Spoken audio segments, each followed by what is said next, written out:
കുഴപ്പമില്ല. അതെ, സ്ത്രീ ആയതിൻ്റെ പേരൊന്നുമില്ല. നമുക്കൊരു വ്യക്തിത്വം ഉണ്ടെങ്കിൽ അത് ഫേസ് ചെയ്യാൻ തയ്യാറാണ്. അതൊന്നും പ്രശ്നമൊന്നുമില്ല.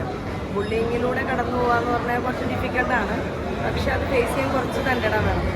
അത് കാണുമ്പോൾ കാണാതെ പോകാനും അതിനൊന്നും വെറുതെ മറുപടി പറഞ്ഞ് സമയം കളയാനും നിൽക്കാതെ നമ്മളതൊരു ഫേസ് ചെയ്യും. ഞാനിതിലേക്ക് സംസാരിക്കാൻ ഇറങ്ങിയപ്പോൾ തന്നെ എനിക്കറിയാമായിരുന്നു ഒരുപാട് ആളുകൾ അങ്ങനെയായിരിക്കും എന്നുള്ളത്. അതൊക്കെ ഫേസ് ചെയ്യാൻ തയ്യാറാവും.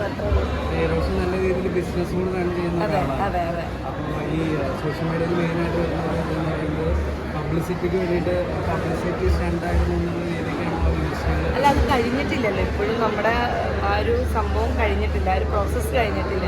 അപ്പോൾ അതുകൊണ്ട് അതൊരു പബ്ലിസിറ്റി സ്റ്റണ്ടിൻ്റെ ആവശ്യമില്ല.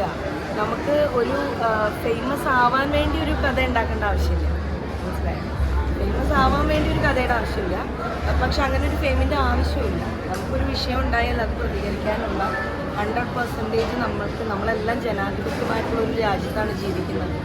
ഒരാളോട് ഒരു പ്രശ്നം ഉണ്ടായി അത് നമുക്ക് പബ്ലിക്കലി സംസാരിക്കാനായിട്ട് ആരെയും പേടിക്കേണ്ട ആവശ്യമില്ല. നമ്മൾ അങ്ങനെ ഒരു രാജ്യത്താണ് ജീവിക്കുന്നത്.